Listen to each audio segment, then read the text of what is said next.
ನಮಸ್ಕಾರ, ನೀವು ನೋಡ್ತಿದ್ದೀರಾ ಅಶ್ವವೇಗ ನ್ಯೂಸ್. ನಾನು ಚಂದನ. ನಮ್ಮ ಬೆಂಗಳೂರಿನಲ್ಲಿ ಟ್ರಾಫಿಕ್ ದಿನದಿಂದ ದಿನಕ್ಕೆ ಜಾಸ್ತಿ ಆಗ್ತಾನೆ ಹೋಗ್ತಾ ಇದೆ. ಇದರ ಜೊತೆಗೆ ಆಕ್ಸಿಡೆಂಟ್ಗಳ ಸಂಖ್ಯೆ ಕೂಡ ನಮ್ಮ ಬೆಂಗಳೂರಿನಲ್ಲಿ ಜಾಸ್ತಿ ಆಗ್ತಾನೆ ಇದೆ. ಅದು ನಮ್ಗೆಲ್ರಿಗೂ ಗೊತ್ತಿರುವಂತಹ ವಿಷಯ. ಆದರೆ ಕೆಲವೊಂದು ಬಾರಿ ಅರ್ಜೆಂಟಲ್ಲಿ ಇರಬೇಕಾದ್ರೆ ಯಾರೋ ಒಬ್ಬರು ಮಿಸ್ಟೇಕಿಂದ ಅಪಘಾತಗಳು ನಡೆದು ಹೋಗ್ಬಿಡುತ್ತೆ. ಇಂತಹ ಸಂದರ್ಭದಲ್ಲಿ ಅವ್ರನ್ನ ರೈಟ್ ಟೈಮ್ಗೆ ನಾವು ಹಾಸ್ಪಿಟಲಿಗೆ ಸೇರಿಸೋದಕ್ಕೂ ಆಗೋದಿಲ್ಲ, ಅಥವಾ ಆ ರೈಟ್ ಟೈಮ್ನಲ್ಲಿ ಅವರಿಗೆ ಚಿಕಿತ್ಸೆ ಸಿಗುವಂತಹ ಸಂದರ್ಭಗಳು ಕೂಡ ಬರೋದಿಲ್ಲ. ಆಗ ಸಾಕಷ್ಟು ಜನ ರಸ್ತೆಯಲ್ಲೇ ಅವರ ಪ್ರಾಣಗಳನ್ನು ಕಳ್ಕೊಂಡಿರೋದು ಕೂಡ ನಮ್ಮೆಲ್ರಿಗೂ ಗೊತ್ತಿರುವಂತಹ ವಿಷಯ.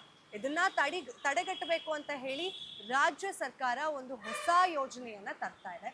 ಹೊಸ ಯೋಜನೆ ಅಂದ್ರೆ ಈ ಹಿಂದೆ ಏನು ಒಂದು ಬೈಕ್ ಆಂಬ್ಯುಲೆನ್ಸ್ ಯೋಜನೆ ಇತ್ತು, ಅದಕ್ಕೆ ಮರುಜೀವವನ್ನ ಕೊಡುವಂತಹ ಪ್ರಯತ್ನ ರಾಜ್ಯ ಸರ್ಕಾರ ಮಾಡ್ತಾ ಇದೆ. ಈಗಾಗಲೇ 100 ಬೈಕ್ ಆಂಬ್ಯುಲೆನ್ಸ್ಗಳನ್ನು ತುರ್ತು ಸಂದರ್ಭಕ್ಕಾಗಿ ಜಾರಿ ಮಾಡೋದಕ್ಕೆ ಈಗಾಗಲೇ ರಾಜ್ಯ ಸರ್ಕಾರ ಎಲ್ಲ ರೀತಿಯಾದಂತಹ ಸಿದ್ಧತೆಗಳನ್ನು ಕೂಡ ಮಾಡಿಕೊಂಡಿದೆ.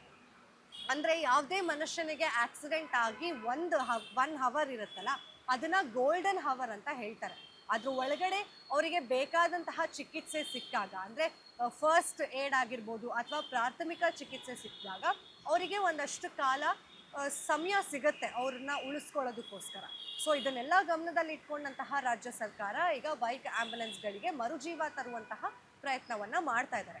ಈ ಯೋಜನೆ ಸ್ಟಾರ್ಟ್ ಆಗಿದ್ದು 2015ರಲ್ಲಿ. ಕೇವಲ 30 ಬೈಕ್ಗಳನ್ನು ರಸ್ತೆಗೆ ಇಳಿಸುವ ಮೂಲಕ ಈ ಒಂದು ಯೋಜನೆಯನ್ನು ಜಾರಿ ಮಾಡಲಾಗಿತ್ತು.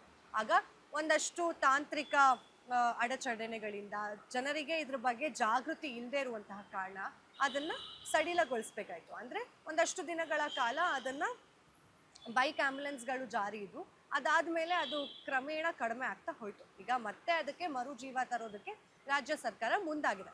ಏನಪ್ಪ ಇದರಿಂದ ಏನು ಹೆಲ್ಪ್ ಆಗುತ್ತೆ ಜನಕ್ಕೆ ಅಂತ ಹೇಳಿದ್ರೆ, ಆಂಬ್ಯುಲೆನ್ಸ್ಗಳಿಗಿಂತ ವೇಗವಾಗಿ ಈ ಬೈಕ್ ಆಂಬ್ಯುಲೆನ್ಸ್ಗಳು ಆಕ್ಸೆಸಿಬಲ್ ಆಗಿರ್ತವೆ, ಹಾಗೆ ಅವೈಲಬಿಲಿಟಿ ಕೂಡ ಇರುತ್ತೆ.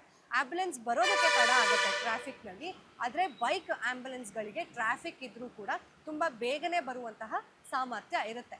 ಆ್ಯಂಡ್ ಇದನ್ನು ಯಾರು ಓಡಿಸ್ತಾರೆ, ಪೊಲೀಸ್ ಓಡಿಸ್ತಾರೆ ಅಥವಾ ಸಾರ್ವಜನಿಕರು ಓಡಿಸ್ತಾರೆ, ಯಾರು ಓಡಿಸ್ತಾರೆ ಅನ್ನೋದಾದರೆ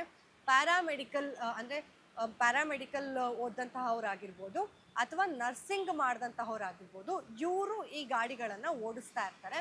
ಆ್ಯಂಡ್ ತುಂಬ ಟೆಕ್ನಿಕಲಿ ಸ್ಟ್ರಾಂಗ್ ಆಗಿರುವಂತಹ ಗಾಡಿಗಳೇ ಇವಾಗಿರ್ತವೆ. ಆ್ಯಂಡ್ ಯಾರೆಲ್ಲ ನರ್ಸಿಂಗ್ ಮಾಡಿರ್ತಾರೆ, ಹಾಗೆ ಯಾರೆಲ್ಲ ಪ್ಯಾರಾಮೆಡಿಕಲ್ ಮಾಡಿರ್ತಾರೆ, ಅವರಿಗೆ ಬೇಸಿಕ್ ನಾಲೆಜ್ ಇರುತ್ತೆ ಈ ಮೆಡಿಕಲ್ ಫೀಲ್ಡ್ ಬಗ್ಗೆ. ಹಾಗಾಗಿ ಅವರಿಗೆ ಯಾರಿಗೆಲ್ಲ ಆಕ್ಸಿಡೆಂಟ್ ಆಗಿರುತ್ತೆ ಅವರಿಗೆ ಪ್ರಾಥಮಿಕ ಚಿಕಿತ್ಸೆ ಕೊಡೋದಕ್ಕೆ, ಆಂಬ್ಯುಲೆನ್ಸ್ ಬರೋವರೆಗೂ ಅವರಿಗೆ ಒಂದು ಫಸ್ಟ್ ಏಡ್ ಮಾಡೋದಕ್ಕೆ ಅಥವಾ ಪ್ರಾಥಮಿಕ ಚಿಕಿತ್ಸೆ ಕೊಡೋದಕ್ಕೆ ಸಹಾಯ ಆಗುತ್ತೆ ಅಂತ ಹೇಳಿ ಈ ಬೈಕ್ ಆಂಬ್ಯುಲೆನ್ಸ್ಗಳನ್ನು ಜಾರಿ ಮಾಡೋದಕ್ಕೆ ಮುಂದಾಗಿದ್ದಾರೆ. ಆ್ಯಂಡ್ ಇದು ತುಂಬ ಈಸಿಯಾಗಿ ಗಲ್ಲಿಗಳಲ್ಲಿ ಹೋಗ್ಬೋದು, ಟ್ರಾಫಿಕ್ನಲ್ಲಿ ಹೋಗ್ಬೋದು, ಎಲ್ಲ ಕಡೆ ನುಗ್ಗಿಸ್ಕೊಂಡು ಹೋಗುವಂತಹ, ಯಾರಿಗೆಲ್ಲ ತುಂಬ ಚೆನ್ನಾಗಿ ಬೈಕ್ ರೈಡಿಂಗ್ ಬರುತ್ತೆ ಅವರನ್ನು ಕೂಡ ಮಾಡಿ ಸೆಲೆಕ್ಟ್ ಮಾಡ್ತಾರೆ.